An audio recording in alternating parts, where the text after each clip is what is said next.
Bonjour, bonjour, chères aventurières et chers aventuriers, bienvenue sur cette ultime vidéo qui va concerner Trudvang Legends, puisque ultime, il s'agit de la vidéo de mon avis sur ce jeu que j'ai fini. Un jeu qui est tiré du jeu de rôle, on reviendra là-dessus. C'est fait par Simone, c'est un jeu Legends de Jordi Adam, Umberto Pignatelli, Francesco Nepitelio et Marco Maggi. Oui, c'est un très bon jeu. On va le détailler en long, en large et en travers. En tout cas, je vais au moins couvrir 80 à 90% de tous les éléments de jeu. Donc je vous le redis, si vous ne l'avez pas vu dans l'intégralité, j'ai fini la campagne. La campagne uniquement dans la boîte de base. Malheureusement, je n'ai aucune des extensions. On rejettera un coup d'œil sur le Kickstarter pour voir à quoi ce que j'ai raté plutôt. Alors, dans les titres maintenant, depuis un petit moment déjà, lorsque je donne mon avis, je mets une bonne indication de ce que j'en pense. Là, il y aura, puisque j'ai pas encore fait la vignette et le titre, mais il y aura ou un pouce ou un visage ultra souriant. La bonne orientation pour dire que oui, Trudvang Legends m'a énormément plu. Il y a eu des choses qui ne m'ont pas plu, et c'est l'un des derniers jeux que j'ai fini, pour lequel je crois la liste des points négatifs est assez longue par rapport à d'autres. Mais n'empêche que c'est bon signe, dans le sens où finalement j'ai su passer outre, ou alors les adapter ou m'en accommoder sur ces points négatifs pour aller vraiment au bout du bout. C'est un très très bon signe. Alors, comme d'habitude, on va démarrer avec quoi? La généralité sur Trudvang Legends. Comme je l'ai dit, c'est tiré d'un jeu de rôle. Alors, le jeu de rôle, il est chez Black Book Edition. Est-ce que j'ai bien mon visuel? Oui, voilà, là on est sur le site de Black Book. Et pour le jeu de rôle, ça s'appelle Trudvang Chronicles, la saga sombre des mythes celtes et nordiques. Illustré magnifiquement. Ah oui, ils ont mis magnifiquement illustré, ça c'est vrai que waouh, ça a été une claque. Moi ça me rappelle des BD pour lesquels j'avais craqué. Et l'aspect illustration est super important. Bravo Paul Bonner. Alors là, chez Black Book, est-ce qu'on a la collection complète? Par où commencer? Un pack découverte. À peine plus de 70 €. Le livre de règles, le bestiaire, la campagne Saga des Neiges, incroyable. Je vois pas pourquoi je suis surpris. Parce que Saga des Neiges, bah oui, on en a entendu parler énormément dans notre Trudvang Legends, dans ce jeu de plateau. Donc on a la campagne, ça fait 3, l'écran 4 modules, et les suppléments Stormlander et Morsure du Froid. Ça fait 6 modules pour un pack de démarrage. Ah ouais, alors vous voyez, ce genre de produit là, typiquement j'aurais pu avoir accès à la collection complète, c'est-à-dire boîte de base plus les extensions. Je pense que j'aurais fait l'effort d'aller investir dans les PDF de Trudvang. Son vrai petit nom, c'est Trudvang Chronicles, du jeu de rôle, pour avoir des visuels, pour agrémenter encore plus le gameplay. 6 modules de jeu de rôle, c'est pas mal. Alors là, il parle un pack par où commencer. Un pack découverte. Après, comme d'hab, sur les sites spécialisés, on va pouvoir trouver d'autres modules faits par des fans. Et j'ai pas l'impression que sur leur catalogue de Trudvang Chronicles, ils aient sorti après d'autres choses. tiens, là, on a tout. On a les contes de Troudvang.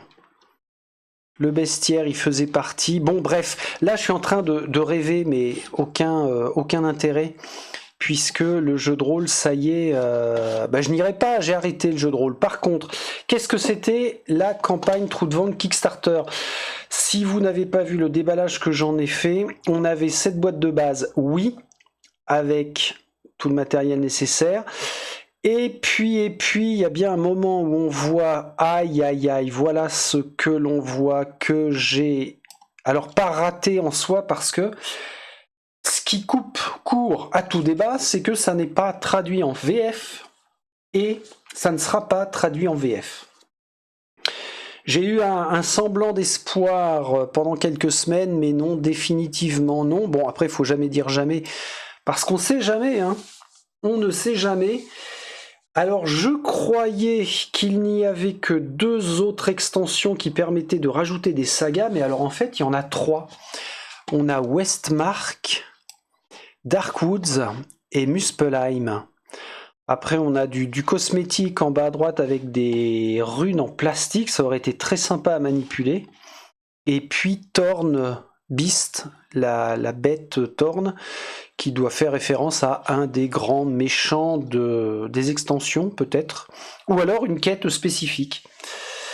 Sachant que Muspelheim et Thorn Beast ainsi que Plastic Runes ne sont que des exclusivités Kickstarter. Donc ah ouais, c'est ça que j'avais en tête, c'est que sont sortis en livraison 2e vague les extensions Westmark et Darkwoods. Mais encore une fois, pas traduite en français, donc non, je n'y jouerai pas. N'empêche que, il n'en demeure pas moins vrai que j'ai été pleinement satisfait de cette boîte de base et de l'expérience qu'a procuré Troudvang Legends. Alors, on commence par quoi? Pourquoi j'avais investi? Déjà, initialement, je l'avais vu sur les étagères dans un magasin. Un prix qui avoisinait les 100 €, me semble-t-il. Et c'est là vraiment la boîte, graphiquement, qui m'avait sauté aux yeux. J'avais regardé le dos de boîte en me disant « Ah ouais, tiens, pourquoi pas ?» Ça a l'air d'être ultra narratif avec des composants assez sympas. Et tout de suite, j'avais pas vu que c'était Simone. Quand j'ai vu Simone, je me suis dit oh bah oui, ça doit être une valeur à peu près sûre. Donc je voulais vraiment le découvrir. Et le hasard a fait que dans la même semaine, peu de temps après que je l'ai vu et inscrit sur ma wishlist, il s'avérait qu'il était en prix rouge, donc à je crois une 60aine d'euros. J'ai plus le montant en tête, mais c'était vraiment, je vais pas dire donné puisque je l'ai payé, mais c'était très symbolique. Et j'avais envie de m'y mettre le plus vite possible, donc c'est bien, tout s'était parfaitement bien enchaîné. Alors attention, je précise que, tout de suite, c'est un jeu pour lequel il n'y a pas de gros challenge. Vous vous enlevez ça de la tête. Si vous recherchez du challenge, par exemple, tactique, un des derniers que j'ai fait en challenge tactique, allez, Warhammer Quest, la cité maudite, là on avait quand même un certain challenge tactique avec une bonne difficulté. Là, vous oubliez, on est vraiment dans un aspect narratif avant tout. C'est un jeu qui ne nécessite pas d'application, donc il est jouable vraiment comme ça, pour ceux qui sont allergiques aux applications. Et on va rentrer dans le vif du sujet. Je vais commencer par tout ce qui est très bon. Le matériel tout d'abord. Alors, le matériel, moi, ce qui m'a impressionné vraiment, ça a été ça. Alors, impressionné et un peu gêné, mais je ne vais rester que sur les points très bons pour l'instant. Le plateau du monde, 4 volets. Il est super bien illustré. J'ai eu toujours plaisir à me balader dans les différentes régions. Alors là, vraiment, aucune ambiguïté. Le plateau Histoire Phase, qui je pensais être un gadget avant de commencer à jouer. Et en fait, non, c'est vraiment très très malin. C'est joli, c'est costaud, c'est interactif, super. Ça, c'est vraiment ce qui m'a marqué tout de suite aux premières manipulations. Et puis aussi, en parlant de manipulation, ça c'est génial. Le plateau des points d'intérêt avec le système de fenêtres que l'on va décacheter au fur et à mesure que l'on avance dans nos différents scénarios. Alors ça représente beaucoup d'éléments de jeu à répartir sur la table, mais ils ont tous un réel intérêt. On n'est pas sur du gadget. Mécaniquement, c'est vrai que ça m'a amené à jouer différemment par rapport aux autres dungeon crawlers ou land crawlers auxquels j'étais habitué. Donc ça, c'est vraiment un super bon point. On va continuer avec le matériel. Les fiches d'aventure. Bah justement, toutes les fiches d'aventure, une vingtaine de scénarios que l'on va insérer par le haut du plateau point d'intérêt. Ah oui, alors à force, forcément, ça devient un petit peu plus lâche. Mais ces fiches-là, on va les insérer au fil de nos scénarios. Ça, c'est vraiment très malin. Et puis, sur ces fiches, on a ou bien des descriptions narratives, ou alors des ennemis qui sont plus balèzes que les ennemis basiques. Et puis, on a des plans d'aventure aussi. On en a 3. Où, encore une fois, ça change le gameplay. Et visuellement, c'est vraiment génial.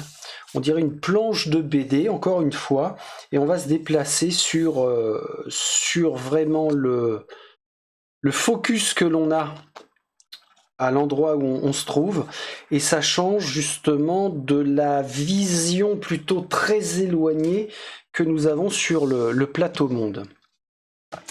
Après, bon, on va passer rapidement sur tout ce qui est jetons. Les points de vie, ça c'est très bien, ils sont relativement gros. Les jetons personnalité à positionner dans les régions qui sont concernées quand une personnalité est débloquée, c'est très bien fait. Le visuel est toujours sympa, ça évite d'avoir des figurines parce que là pour le coup, pour du PNJ, ça n'avait pas d'intérêt. Donc ça c'est bien foutu. Alors à noter que les socles, c'est moi qui les ai rajoutés. Ils ne font pas partie de la boîte. Les pions sont bien, ils ont toute une bonne fonction, le système de runes impeccable.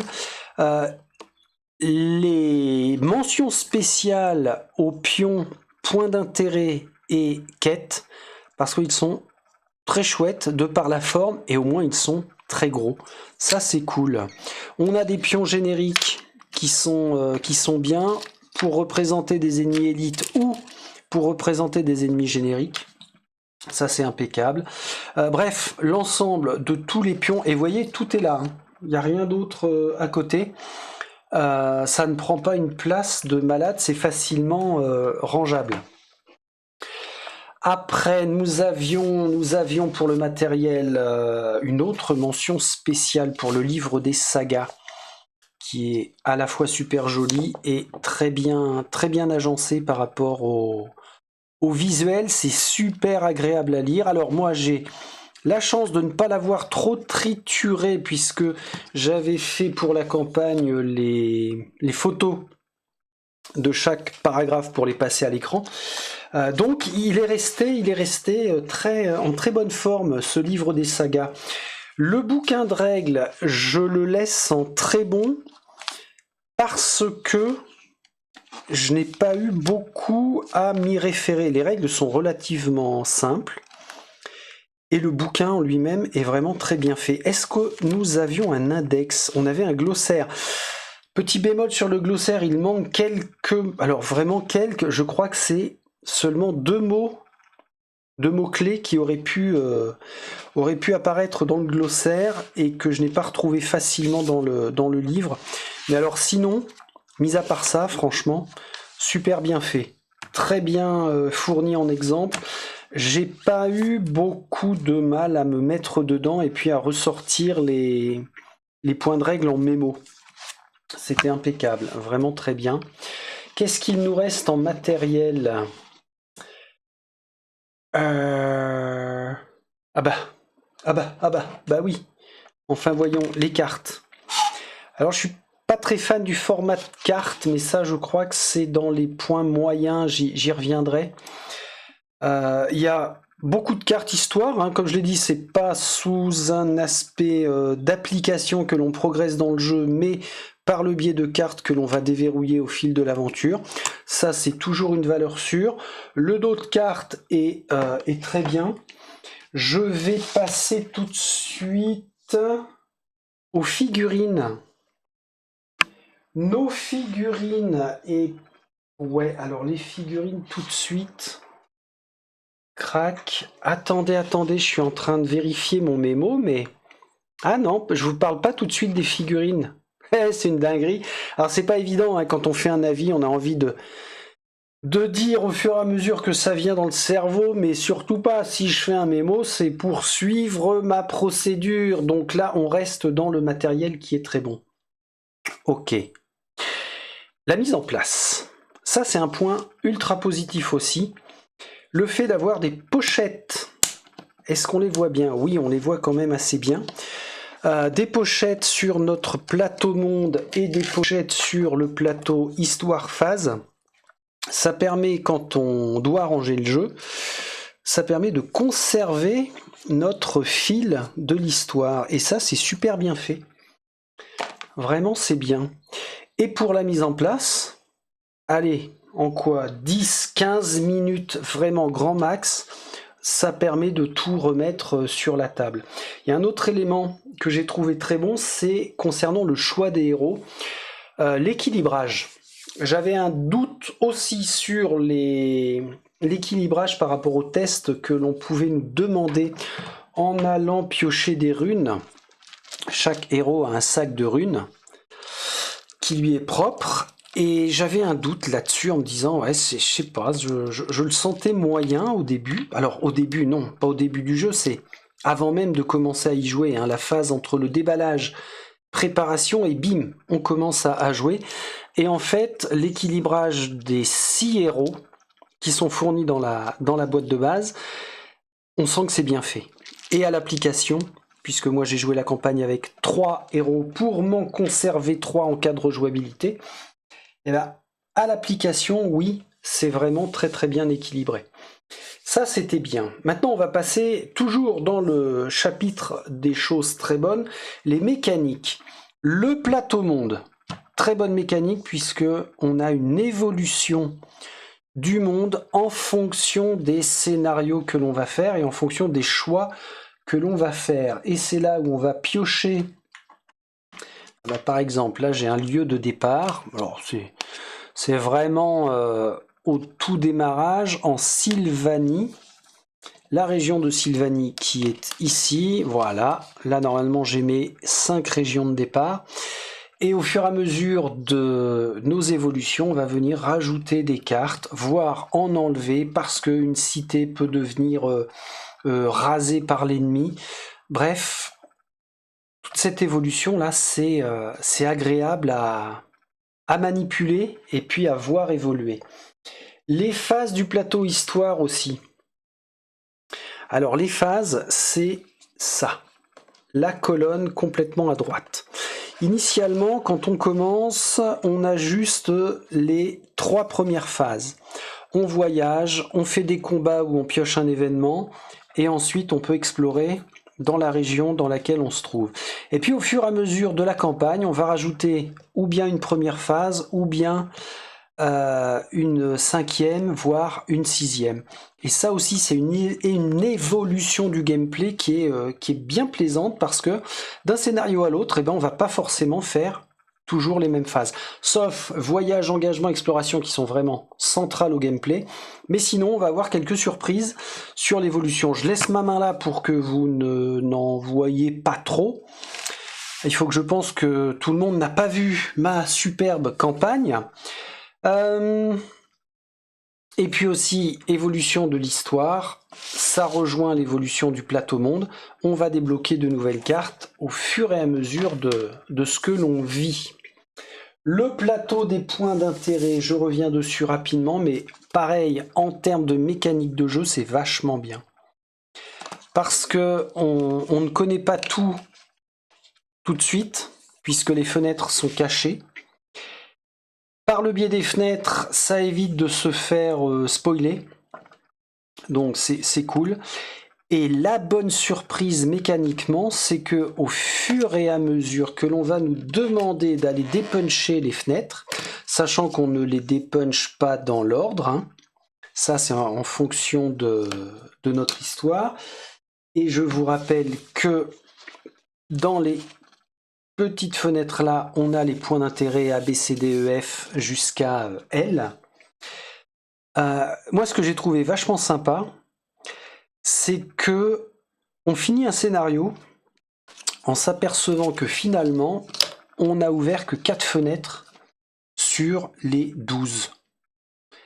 Il n'y a aucun scénario que vous pouvez terminer en ouvrant toutes les fenêtres. Ça n'est pas possible, et là, mécaniquement, c'est super bien fait parce que ça commence à apporter la notion de rejouabilité en se disant « Ah ouais, mais si j'étais allé plutôt dans ce lieu en premier à la place de celui-là, eh ben, déjà mon aventure aurait été différente, et puis j'aurais peut-être pu récupérer un objet qu'on nous demande là maintenant d'utiliser. » Donc ça, plateau point d'intérêt, super. Toujours dans la mécanique, je me suis noté la pioche des runes et le placement. Oui, ça c'est vrai que c'était très bien. On n'est pas dans un placement de dés, on est dans un placement de runes, puisque nos runes là, qui sont attribuées à chacun de nos héros, puisque chaque héros possède un sac à sa propre couleur avec des runes complètement différentes d'un sac à l'autre, eh bien ce placement de runes est vachement bien fait. Et oui, la comparaison c'est par rapport à des jeux où on nous demande de faire du placement de dés. Et bien là on va faire un placement de runes, ou bien les runes on va les mettre sur la piste d'échecs, ou alors on va venir les positionner sur nos cartes prouesse pour accomplir nos actions. C'est tout bête, donc chaque rune dans notre sac va correspondre à un des symboles sur les cartes, et puis on va les placer comme ça. J'avais une crainte, et vous voyez, j'en suis à la 3e crainte hein, depuis le début de la vidéo. Ma crainte c'était que ce soit une usine à gaz. En fait pas du tout. C'est bien pensé. C'est un poil plus long que d'aller faire du placement de dés parce que on va mettre la main dedans, mais ils ont fait un sac relativement large. Donc on va piocher. La petite contrainte, c'est de se dire est-ce que j'en ai bien 3, mais on prend vite le coup de main. Donc c'est pas du tout une usine à gaz et ça fonctionne vraiment super bien. Il y a un bon suspense sur la fameuse pioche. Donc pioche de runes et leur placement, c'est bien. Les combats, je me suis dit aïe aïe aïe, mais on va y passer 15 plombes.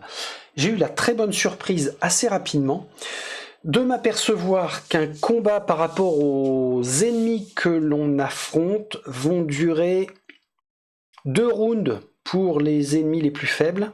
C'est au final assez rapide, hein. 10 minutes, parfois un quart d'heure. Pour les plus gros boss, on peut monter jusqu'à une vingtaine de minutes par combat. Mais finalement, c'est pas si long que ça. Et c'est pas si chiant que ça à faire. C'est vraiment gérable. Et il n'y a pas eu de notion de lassitude, de se dire « Oh là là, on va encore affronter ça ou ça ». Alors, je l'ai eu sur 16 scénarios joués pour boucler toute la campagne. J'ai eu cet effet-là 2 fois, mais c'était par rapport à mon état d'esprit. J'ai fait une fois un épisode où malheureusement le timing pour moi était très serré, donc j'avais la contrainte du temps qui s'écoulait et ça m'a desservi. Donc là, je voulais pas enchaîner beaucoup trop de combats. Puis une autre fois, mon état d'esprit n'était pas spécialement au jeu lui-même, donc ça s'est ressenti sur l'aspect des combats. Mais alors sinon, quand on se pose, on se dit allez, on a 3 heures devant soi, on y va, on va vivre encore une aventure dans notre monde. Et ben franchement, c'est bien plaisant à faire. Un autre point positif sur le gameplay, ce sont les différents titres que l'on peut débloquer. Là, avec mon perso de... Alors non, c'est pas Bria, c'est Lidana, ma chef. Alors chef symbolique, hein, parce qu'on ne désigne pas un chef de groupe en soi, mais on peut débloquer des titres. Maître des énigmes, miséricordieux, garde-brume par exemple, et ces titres vont nous donner des bonus. En bas de carte, là on a une application de bonus à avoir, et ça c'est bien, ça a un côté collectionnite au fur et à mesure qu'on les débloque, sachant que à 3 joueurs, j'ai réussi à aller chercher 4, 5, 6, 7, 8, 9 titres en tout. C'est pas mal. 9 titres, ça fait 3 titres par héros. Alors oui et non, parce que ma chef avait 5 titres à elle toute seule. Et ce qui est bien, c'est qu'on peut les répartir comme on veut, les titres, en fonction des actions qu'on a accomplies. Donc ça rajoute une bonne notion au jeu. Tiens d'ailleurs, le jeu, oui, il n'est pas difficile en soi. Mais vraiment pas. Encore une fois, hein, si vous cherchez quelque chose avec du challenge, c'est pas sur Trudvang Legends que vous allez vous satisfaire. Le jeu mécaniquement n'est pas difficile. Il est super intuitif, il n'est pas punitif. Bien au contraire, on se laisse porter. En parlant de ça, je vais tout de suite faire référence à un élément de gameplay qui a été trop décrié par bon nombre de personnes qui font un déballage. Oui, ça c'est mon moment où je râle. Hein. Les personnes qui font un déballage, qui font une partie découverte, histoire 2, et puis peut-être derrière qui jouent une fois, encore une fois histoire 2, puis bon allez, l'actualité change, donc vite on passe à autre chose. Et qui ont souligné le fait que lorsque nos points de vie tombent à 0, oui, la règle prévoit que l'on se redresse au round suivant avec 6 points de vie et on continue le combat. Certes, on gagne une carte pénalité qui s'appelle une carte weird, mais on continue inlassablement les combats. Et ce qui a été mis en avant en point négatif par rapport à ça, c'est de se dire on s'en branle de tomber à 0 point de vie, puisque au round suivant, à chaque fois on va revenir. Il n'y a aucune incidence, qu'est-ce que c'est que ce jeu de merde? C'est trop facile, on n'est pas pris dans les combats. Eh bien non, c'est faux, parce que l'incidence est qu'à chaque fois que vous tombez, je ne vais pas vous montrer la finalité des cartes, à chaque fois que vous tombez et que vous finissez une aventure avec dans votre deck de prouesse, vous finissez votre aventure avec une carte weird, ça débloque une carte obscurité. Plus vous allez avoir de cartes obscurité, plus cela va renforcer nos ennemis et nous amener des malus. Je ne sais pas combien de cartes obscurité il y a. Moi, j'ai dû malheureusement en débloquer 5. Et il y en a d'autres. Là, sur l'explication qu'on nous donne, en bas de carte, on peut encore aller en piocher.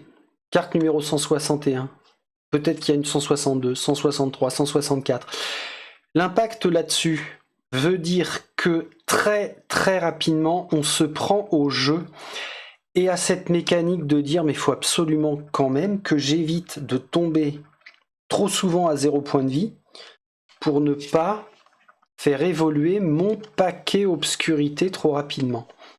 Parce que, mine de rien, au fur et à mesure qu'on enchaîne les aventures, plus on a des cartes obscurité évoluées, et bien plus on a une difficulté à rentrer dans les combats qui normalement seraient assez soft. Donc ça nous ralentit, il faut vraiment faire gaffe. Donc, même si le jeu n'est pas difficile en soi, il y a un vrai challenge par rapport au combat sur le fait de tomber à 0 même si on revit en quelque sorte, on ne meurt pas mais on est KO, et il y a un réel impact, alors pour peu que le jeu nous plaise et qu'on ait envie de s'y intéresser pour progresser. Si déjà à la base on n'en a rien à péter de True de Vente Legends, ah bah oui, on peut se dire ouais, puis en plus, à chaque fois on revient à 6 points de vie, bah. Donc, c'était mon petit coup de gueule sur... Et puis, alors, pas que coup de gueule, c'est le fait de rétablir, remettre les curseurs au bon endroit par rapport à cette notion de perte de héros au cours d'un combat. Ok, j'enchaîne avec... Qu'est-ce que j'ai mis en mécanique? Les pions ennemis génériques, bonne idée. Ah mais oui, absolument. On a des figurines, on va y revenir sur les figurines parce que là vous avez bien perçu la chose que les figurines ne sont pas dans ce que je considère comme être très bon. Mais pas grave.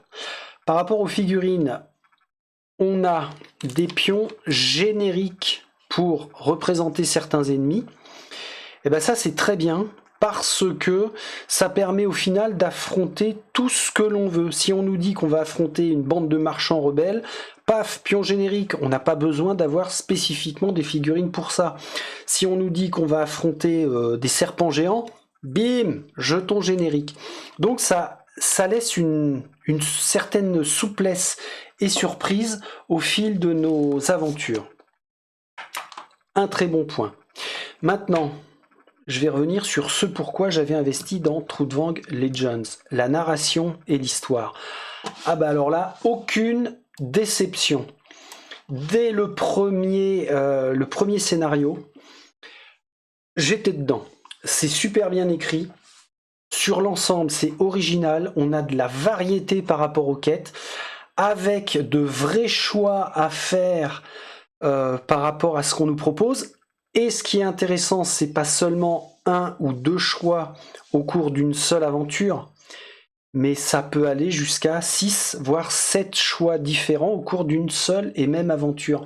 Et en plus, ce sont des choix qui ont de réels impacts sur les rencontres, les personnages ou les objets à acquérir. Donc la narration, mais vraiment top. J'ai pas noté de fausses notes au cours de la campagne. Le peu de fois, je crois les 2 fois où je me suis dit ah mais non, mais là ça merde, c'est pas cohérent. Eh ben faux Friedrich, c'est parce que c'est moi qui ou bien n'avais pas pris le bon paragraphe de narration, ou bien moi qui n'avais pas bien lu le dernier paragraphe, donc dans ma tête c'était pas tout à fait clair. En fait, vraiment, il n'y a pas de fausses notes. Ça a été bien écrit du début à la fin et tout se tient scénaristiquement, vraiment tout se tient. Il y a une chose que j'ai appréciée aussi, c'est que quand on démarre un scénario, on ne sait pas à quel moment il va vraiment se terminer. On a notre ligne conductrice pour l'objectif, mais on ne sait pas si ça va durer 1h30 ou 2 heures. Et ça, c'est super cool.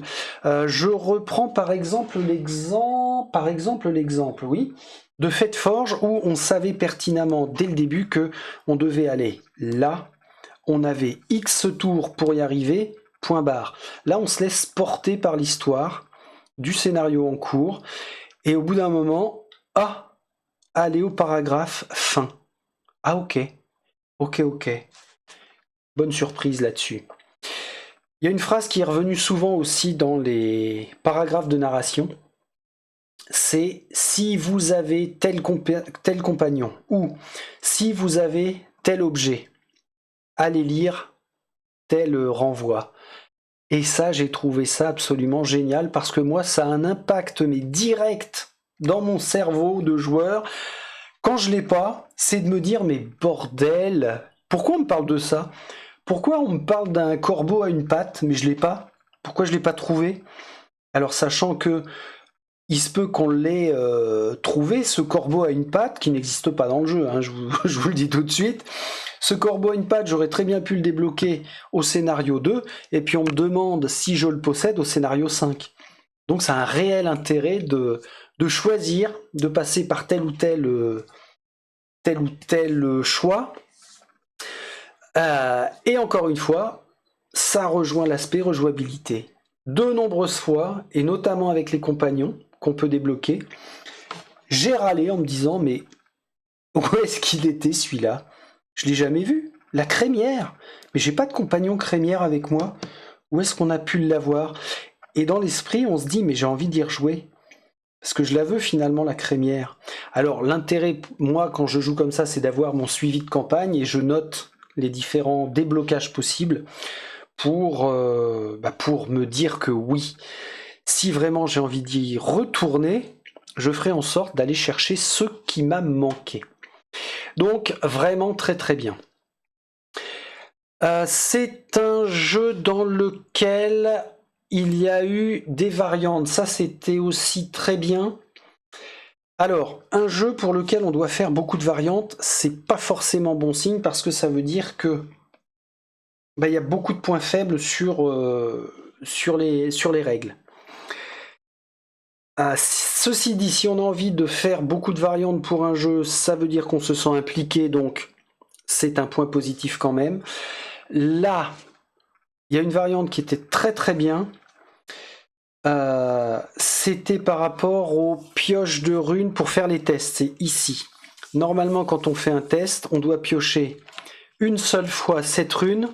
Si on a 2 fois celle qu'on nous demande, eh ben c'est réussi. Par contre, si on pioche trop de runes obscurité, c'est un échec. C'est vrai que ça, c'était un aspect un peu frustrant parce que cette rune, par rapport au nombre que l'on a par héros dans chacun de leurs sacs, ça peut être un peu léger. Et la variante qui dit que on les pioche les unes après les autres jusqu'à obtenir plus de réussite que d'échecs, dès qu'on a atteint le quota, on s'arrête. Ça veut dire qu'on peut potentiellement piocher 10, 12 runes jusqu'à réussir ou échouer. Mais ça, c'était bien pensé. Et le très bon point pour lequel j'évoque les variantes maintenant, c'est qu'au final, il n'y a eu qu'une seule variante que je suis allé récupérer pour l'appliquer. Et encore, je ne l'appliquais pas systématiquement, c'était selon mon humeur du moment et l'avancée dans le scénario. Un coup, je faisais les tests normaux, un coup, je faisais les tests avec la variante. Ça, c'était vraiment très bien. Tout le reste des règles, en l'état, je les ai appliquées telles quelles. Sauf parfois quand j'avais un délire de me faire... est-ce que les ennemis rencontrés possèdent un renfort ou pas? Je le faisais au bon vieux D6, 5, 6, il y a le renfort, 1, 2, 3, 4, il n'y a pas de renfort, je joue le combat normal. Là, je crois avoir fini tout ce que je voulais vous dire en point positif. Alors, il y en a quand même un sacré bon paquet. Ne nous y trompons pas aussi, hein. Si je suis allé en vidéo jusqu'à filmer l'entièreté et puis finir le jeu, c'est que forcément, à la base, j'étais relativement bien dedans. Maintenant, nous allons passer aux choses moyennes. Alors, plus on va aller dans le moyen, puis pour finir dans le mauvais, moins il y en a, donc là aussi c'est bon signe. Je vais attaquer par les figurines. Quoi? Les figurines de Simone ne sont pas dans le très positif? Bah non. Non, non, non, non, non. Voilà les seules figurines que nous avons dans le jeu. Hop, hop, hop, seules. Attention. Ne pas oublier les héros. Hop, hop, hop. Il va falloir que je lève mes fesses parce que les héros... Je l'ai dit, dans la boîte de base, on en a 6. Donc, je nous mets les 6. Je commence par les mieux. Les mieux, ce sont les figurines de héros. Et encore, pas toutes. Bria, par exemple, elle est sympa, mais... Je pense que je me suis planté sur les couleurs. J'ai voulu... J'aurais dû non pas faire orange, mais rester dans le marron que représentait, enfin plutôt rouille, que représentait le visuel là. Bon, figurine de héros assez sympa. Elle me rappelle énormément une des figurines de... Ah zut, j'ai bouffé le nom. Tented Grail, merci. Une des figurines de Tented Grail. Bon, visuellement, elles font le taf. Hein. J'aime beaucoup Maeling avec sa posture. Les wargs sont sympas, bon c'est du warg. Pas transcendant, les Mynock aussi j'aimais bien. Je crois que ce sont les figurines que je préfère en ennemis basiques. Les Draugr aussi sont sympas, là, les squelettes, bon, je les aimais assez. Les Skog-Trolls, là, non. Ça, au final, ça me rappelait les premières versions à l'ancienne de figurines Warhammer. Mais vraiment, basiquement, un Warhammer Battle, on avait des bouts de machin comme ça. Ça n'a pas été mon trip. Et dans les figurines de boss, mention spéciale quand même à double tranche. Alors tant mieux, parce qu'il a fallu le confronter plusieurs fois, celui-là. Donc lui, vraiment très sympa. Blodugada, j'ai pas apprécié sa figurine plus que ça, en fait. Je saurais pas dire pourquoi. Alors lui, c'est un des grands méchants qu'on doit se taper. Non, je sais pas. Je crois que c'est les très grosses cornes là que. Alors ça cadre par rapport au jeu de rôle, hein, tel qu'il a été pensé. Et puis au bestiaire scandinave. Je suis pas un super adepte du bestiaire scandinave, mais sa figurine, j'étais pas dedans. Et puis le dragon là, sympa quand même. Il aurait manqué, qu'est-ce qui m'aurait manqué? La gueule ouverte peut-être, enfin bon. Ça reste correct, mais pour moi ça n'a pas déclenché le côté dinguerie de ce que j'ai pu avoir dans d'autres jeux. Donc figurine, sympa quand même, bien sûr. Les cartes, alors, les cartes, elles sont correctes pour moi, mais elles manquent de punch, comment je vais dire ça? De punch visuel. Autant le dos de carte est cool, ok, mais par contre, il manque quelque chose. Alors, c'est encore plus vrai par rapport aux objets, et le format me convient pas, moi. Hein. Le format de carte, je le trouve pas génial. Ça prend beaucoup de place pour pas grand chose. Il y avait moyen de faire des formats de cartes classiques, voire même parfois des formats de cartes beaucoup plus petits. Je pense notamment au paquet cartes attaque de l'ennemi. On n'a pas besoin d'avoir aussi gros, aussi grand. Alors après, oui, il y a toujours des solutions hein, pour que ça prenne moins de place, notamment les fameux supports de cartes de visite comme ça, c'est vachement bien, ça fait des étages. Mais, il me manquait quelque chose avec ça, avec ces cartes. Après, quand on joue, on finit par les oublier. Hein. Les cartes prouesses, c'est encore différent parce que vu qu'on va positionner des runes dessus, il faut qu'elles soient suffisamment larges. Mais les autres cartes, même les cartes histoire, on aurait pu avoir des choses différentes. Alors oui, il faut que ça rentre correctement dans les différents plateaux. Mais c'est un aspect qui m'a un peu réfréné au début. Les sacs de pioche, un peu mal cousus. Sur les... Tiens, bah voilà ce que ça donne. Très bon exemple. Ça finit par s'effilocher parce qu'on les manipule très souvent. On les manipule une dizaine de fois. Ah non, plus que ça. On va les manipuler une bonne vingtaine de fois par partie, chaque sac. Alors ceci dit, c'est juste le dépiotage que certains fils font au fur et à mesure. Ça peut se recoudre, mais qualité moyenne quand même. Un point moyen, l'ensemble du jeu prend énormément de place autour de la table. Ça a été un point noir pour moi avant de démarrer le jeu, parce que ça m'a obligé, mais vraiment, obligé à me dire, bah, contrairement à d'autres jeux, je vais être dans l'obligation de ne jouer qu'à 3 héros. Parce que sinon, ça va être imbuvable sur le plateau joueur.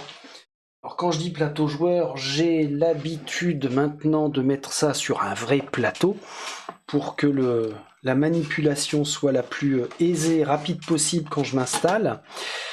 Là, on est déjà sur une belle planche. Hein. On est sur du 50 par 60. Eh ben, c'est pas suffisant. C'est pas suffisant parce que si j'avais voulu mettre le 4e personnage, les sacs de runes m'auraient enquiquiné pour le rangement. Les cartes, il a fallu que je trouve une astuce parce que lorsqu'on fait les combats, on va les positionner sous chaque héros. Vous voyez là, on les voit même pas. Et ça m'a rebuté. Alors, Friedrich, t'as qu'à pas y jouer en voulant filmer. Oui, certes. Ça pourrait être un argument entendable par mes oreilles. Sauf que la majorité des autres jeux auxquels on a l'habitude, jouer avec 4 héros en trouvant les astuces pour aller positionner nos cartes pour qu'elles prennent moins de place, 4 héros, ça passe largement. Alors là, au final, tant pis, c'est pas trop grave, dans le sens où j'ai joué à 3 héros, il y en a 6 dans la boîte, ça peut me permettre de rejouer avec les 3 autres. Mais c'était vraiment cette première impression que tout le jeu prend beaucoup de place. On a les figurines, les cartes, les pions et surtout les plateaux monde. Hein. Je vous rappelle qu'on a le plateau monde, le plateau histoire, le plateau point d'intérêt. C'est énorme. C'est énorme. Alors oui, je sais, quand on joue à plusieurs, on est autorisé à bouger son cul pour se lever et puis aller voir tel ou tel élément sur la table de jeu. Maintenant, un point que j'ai mis en moyen, c'est le placement de certains ennemis qui ne servent à rien. Ah oui. Alors, est-ce que ça a été vraiment bien pensé comme ça ou pas? Au début du scénario, on va nous dire, vous placez, allez, 2 squelettes dans telle région, des Skog Trolls dans telle région, d'autres Skog Trolls dans telle région, et puis voilà, 2 Mynock, alors 2 ou 3 hein, en fonction du nombre de joueurs. On peut nous demander de faire un placement comme ça, puis nous on démarre là. Et au final, il y a certains ennemis qui ne vont jamais servir. Alors, est-ce que c'est fait exprès pour que, dès le démarrage de l'aventure, on se dise, et d'ailleurs, c'est vrai que j'ai souvent raisonné comme ça, on se dise, ah ouais, alors il va falloir éviter d'aller par là, mais de toute façon, on n'a pas à y aller, puisque notre objectif de scénario, visiblement, c'est là que ça se passe, et en démarrant là, on a juste à faire ça. Je me suis posé la question, très souvent, en fait, au final, on nous fait placer des figurines qui n'ont pas plus d'intérêt que ça. Bon, c'est peut-être moi qui ai cherché la petite bête par rapport à ça, je ne sais pas.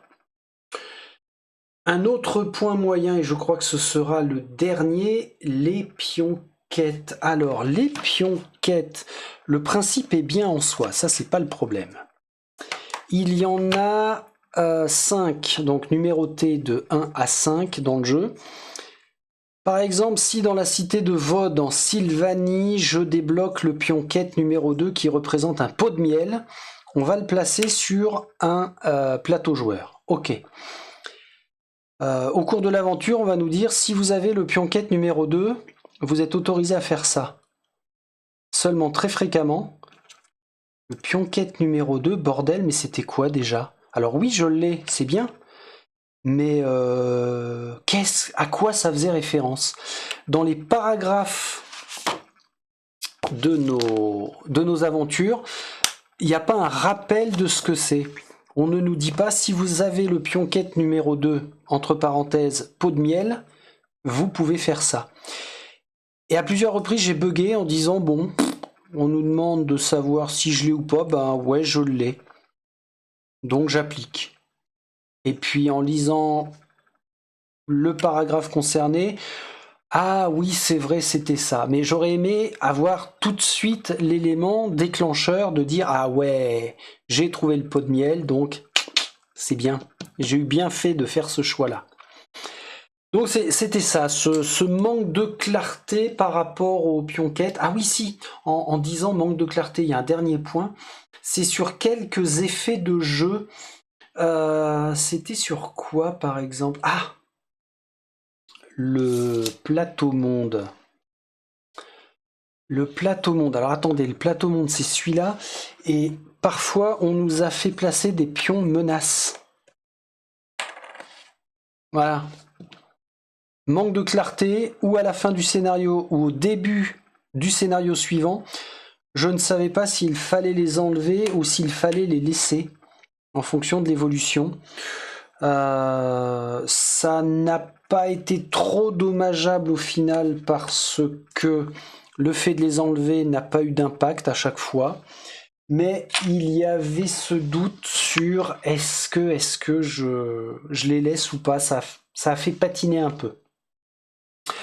Et ben j'en ai fini avec les aspects moyens de Trou de Vangue. On va passer au mauvais. Qu'est-ce qui est mauvais, qui m'a tout de suite chagriné? Ça a été, alors là, flagrant au déballage, hein, l'aspect mais absolument pas bandant des plateaux joueurs.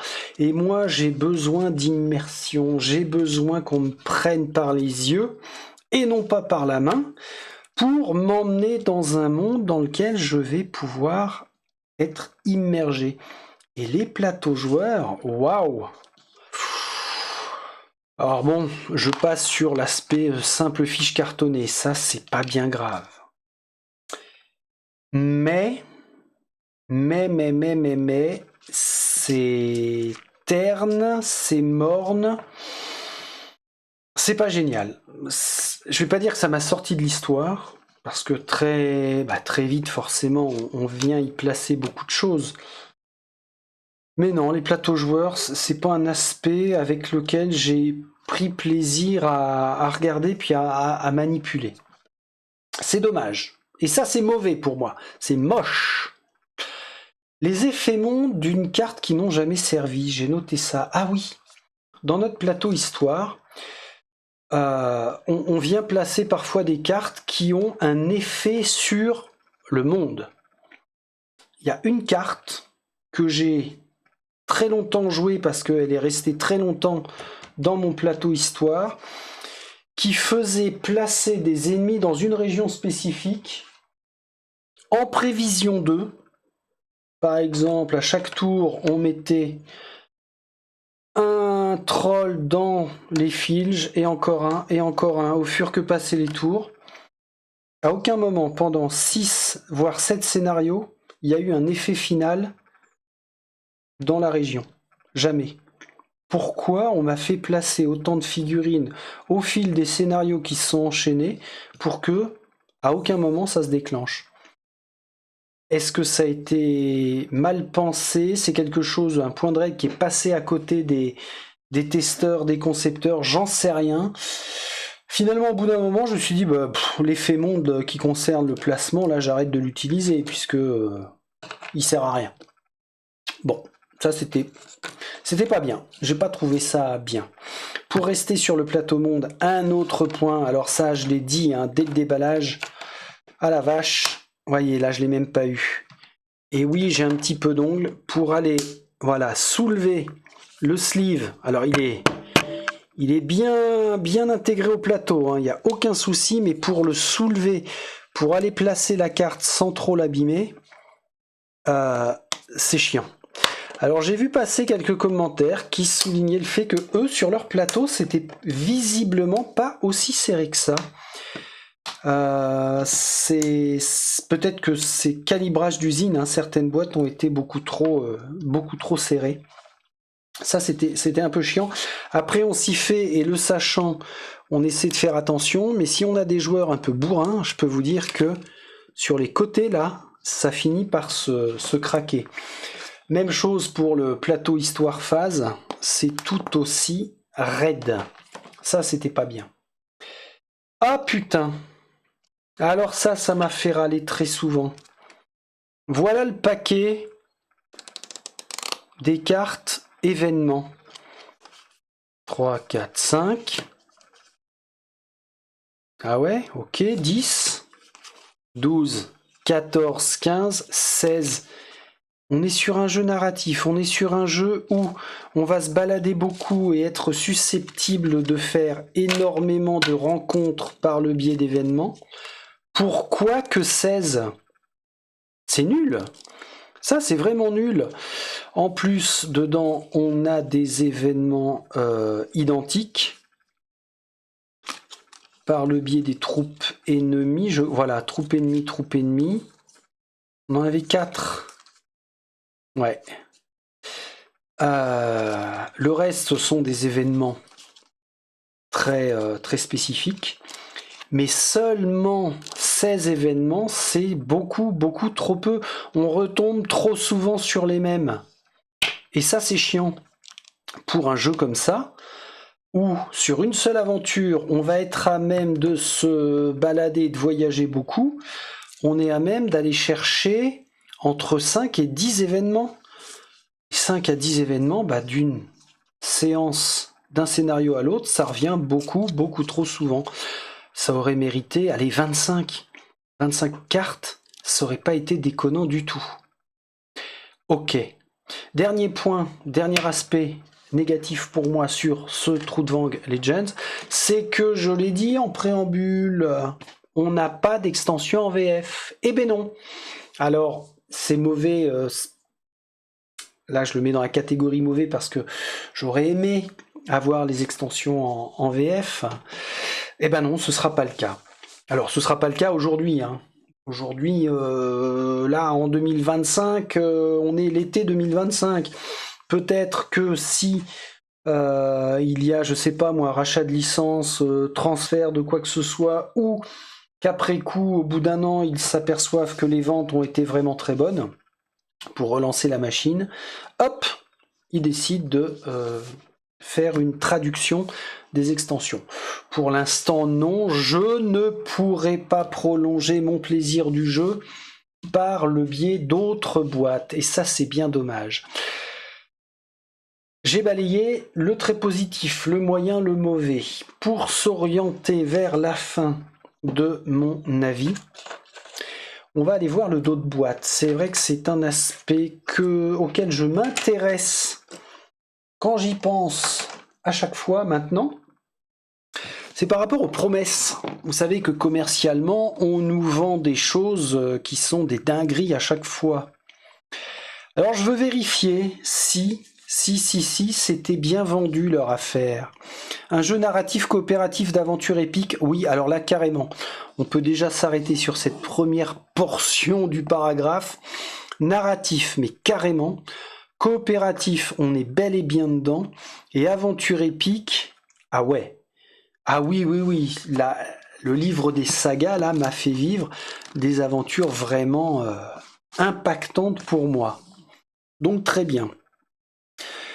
On endosse le rôle de courageux héros, certes, pour repousser les forces des ténèbres grâce au livre des sagas, oui, et au système Legends. Alors le système Legends, ils font référence aux fameuses cartes que l'on va insérer et qui vont représenter l'évolution du monde. Ça aussi, c'est très très bien maîtrisé. L'histoire se développe sans qu'aucun meneur de jeu ne soit requis. Bon, c'est grand classique. Vos choix et vos actions influeront directement sur l'environnement. Ah, mais carrément. Carrément, carrément. Ça, c'est très, très bien. C'est un super aspect de l'aventure. Et c'est vrai. Et sur les habitants aussi, oui, tout à fait. Haut en couleur, absolument. Et là, ça rejoint encore la description des personnages que l'on va rencontrer. Oui, ils sont vraiment hauts en couleur. Basé sur le jeu de rôle plusieurs fois primé. Trudvang Chronicles, publié par Black Book, ok. Le jeu de plateau donne vie aux légendes, sagas, héros et adversaires de cet univers mythique. Bah oui, tout à fait. Donc, c'était bien vendu, je n'ai rien à redire sur cet aspect-là. On n'a pas eu un effet foutage de gueule. Extrêmement bien. Qu'est-ce qui va nous rester à checker là? La difficulté, bah, je l'ai dit, hein. C'est pas du tout difficile. Les règles, on n'a pas de règles à tiroir, comme dans certains jeux. Alors, un des très gros jeux avec des points de règles à tiroir, comme je les appelle, c'est Nova Etas Renaissance. Il est super, hein, Nova Etas Renaissance, aucune ambiguïté là-dessus. Sauf que il y a beaucoup de points de règles dont il faut se souvenir parce qu'on se déplace, parce qu'on attaque, parce qu'on se repose, parce qu'on voyage, parce qu'on a un événement, c'est vraiment costaud. Là, tranquille, on a ça en livret de règles, 30 pages, une trentaine de pages, 35 max, ouais c'est ça. Ça reste soft hein, pour du land crawler. Comme d'habitude, hein, on incarne des héros, on débloque des titres, des objets, des prouesses, et ben à nous de nous souvenir de les utiliser correctement. Mais sinon, dans l'ensemble, la difficulté, c'est facilement absorbable. Si on joue à plusieurs, au bout de 3 scénarios, tout le monde sait ce qu'il a à faire, on se rappelle des différents points de règle qui peuvent rentrer en jeu à tel moment, donc ça devient super fluide. Ah, le grand thème de la rejouabilité. Eh bien oui, encore un jeu après Fateforge, encore un jeu pour lequel je me dis mais j'ai envie d'y retourner. Parce que j'ai joué Lidana, Maeling et Bria, eh ben, il me reste les autres héros à jouer. Et alors les autres héros d'ailleurs je les ai rangés, mais ah oui, ils sont rangés au fin fond de la boîte là. Je vais pas aller triturer ça, mais la rejouabilité carrément. Carrément. D'une part parce que les autres héros m'intéressent, mais aussi et surtout par rapport au choix. On en revient toujours à ça dans le livre des sagas. Tout ce que nous sommes autorisés à faire, eh ben j'ai envie d'y retourner. Donc ça fait partie des jeux qui, même s'il n'y a pas les extensions, ressortiront à un moment ou à un autre pour dire allez, ça y est, c'est maintenant, j'ai envie de retourner dans le monde de Trudvang avec de nouveaux héros et puis de suivre des chemins différents. Alors encore une fois, quand je fais ce genre de gameplay de A à Z, j'ai mon suivi de campagne et j'ai noté les choix auxquels j'ai été confronté et les directions que j'ai prises pour que quand je rejoue, je fasse volontairement l'opposé. Et là, au moins, ça permet de couvrir vraiment tout ce qu'on nous a proposé. Le verdict, vous avez compris là, je vais vous retrouver ici. Vous avez compris, hein, sur l'ensemble de ce que j'ai dit, décrit, vécu, pensé. Oui, bien sûr que Trudvang, ça a été du pur bonheur à jouer. Et oui, je le conseille à ceux qui veulent s'attarder, se laisser porter dans un jeu avant tout narratif. J'insiste là-dessus, avant tout narratif. Il y a beaucoup à faire. Dans le livre des sagas, il y a 20 scénarios qui sont prévus. Non, vous ne les jouerez pas tous, ce qui implique que la durée de vie est très correcte. Si vous ne voulez pas un jeu dans lequel vous savez que ça va vous monopoliser plusieurs mois, l'opposé de Trudvang, je pourrais prendre par exemple Gloomhaven. Gloomhaven, là on en a pour des mois, voire des années. Je pourrais prendre Threatened Grail, où là on en a pour des mois, pas forcément des années, mais au moins des mois. Là dans Trudvang, si vraiment vous êtes tout de suite hypé par la narration, vous êtes bien dans l'histoire, en 4 semaines, si vous arrivez à jouer 3 fois par semaine, à raison de 2h30 par séance, en un mois, bah tiens, le jeu de l'été, en un mois et demi max, vous prenez plaisir à le faire.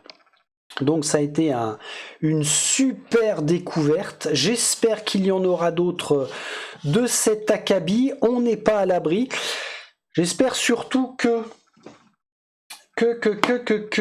Simone, vous le savez probablement, Simone Cool Mini or Not, depuis plusieurs mois, depuis fin d'année dernière, donc fin 2024, c'est chaud, c'est très très chaud pour eux. Hein.